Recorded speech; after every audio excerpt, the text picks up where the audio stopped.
En France, les habitants de Mulhouse sont encore sous le choc de l'explosion qui hier a soufflé un immeuble HLM haut de 4 étages.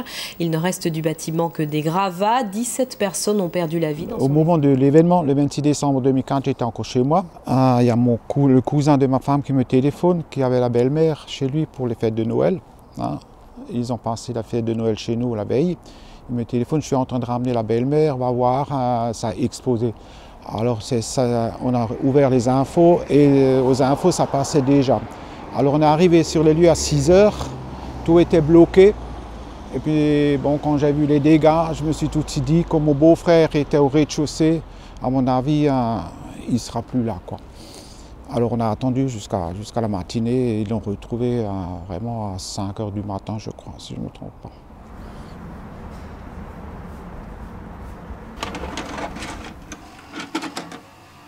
L'immeuble comptait 4 étages, comme les bâtiments HLM mitoyens. Dans les gravats que les pompiers ont continué à fouiller toute la journée, ont été extraits aujourd'hui 2 nouveaux corps, portant le bilan à 17 morts au moins. 2 habitants seraient encore manquants.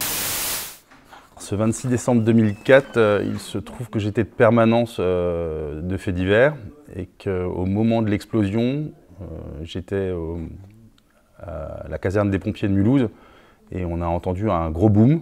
Et il se trouve qu'en l'espace de 30 secondes, le téléphone n'a pas arrêté de sonner. Et on ne savait pas vraiment où aller, mais on a vu un espèce de panache de fumée. On s'est dirigé vers ce panache de fumée qui était à la rue de la Martre. L'explosion avait secoué ce quartier de Mulhouse hier vers 17 h. Les pompiers avaient alors pu secourir une quinzaine de blessés avant que l'immeuble ne s'effondre complètement 3 heures plus tard. La première chose dont je me souviens, c'est la sidération. C'est arrivé, c'est terrible, quoi. Et ensuite, évidemment, beaucoup de tristesse, beaucoup de compassion aussi, puisque, évidemment, il y avait ces victimes, les familles qui arrivaient peu à peu. Et donc, c'était vraiment terrible. Et puis, ensuite, bien sûr, même si le drame était fait, mais il y avait beaucoup de questions dont il fallait s'occuper avec bien sûr les sapeurs-pompiers qui étaient sur place, le SAMU, la police nationale, les différents services, autorités, et bien sûr aussi déjà les familles auprès desquelles il fallait être, bien sûr. Forcément, on imagine une scène de chaos, des décombres partout, des corps qu'on va enlever au fur et à mesure. Ouais, je pense que j'ai quasiment pas dormi pendant 2 jours et c'est bien plus tard que j'ai eu du mal à gérer en fait l'affaire. Certaines personnes m'ont parlé de gestion de crise. On n'est jamais formé à la gestion d'une crise comme celle-là. Pour le reste, une tragédie, et j'ai pu en vivre aussi dans ma vie, on n'y est jamais préparé. Et chaque tragédie vous frappe, on ne s'habitue pas, jamais.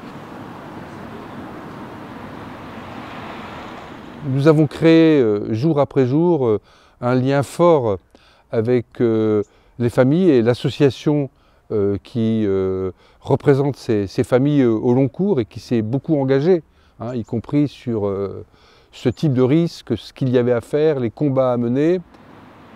On surveille encore toujours tout ce qui arrive un peu dans la région, au point de vue accident, quand il y a des fuites d'eau, des dégâts, des explosions. Et notre but, c'est justement le devoir de mémoire et de soutenir, si une fois d'autres cas arrive, une association aussi au cas qui se créerait, quoi. Il y aura toujours des explosions.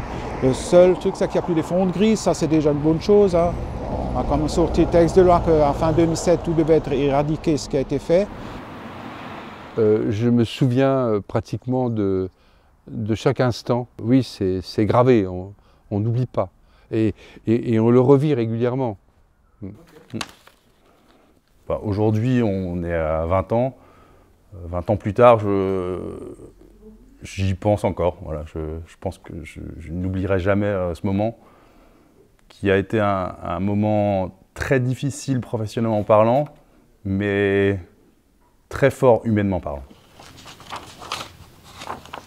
Bon, c'est sûr que 20 ans après, les émotions m'ont remonté à la surface et on est toujours très ému, c'est émouvant et bon, comme on a le devoir de mémoire, on est obligé de passer par là.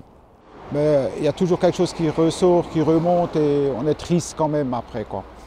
Rien que d'en parler et de se remémorer les moments durs qu'on a pu vivre à ce moment-là, ouais, c'est indélébile, quoi.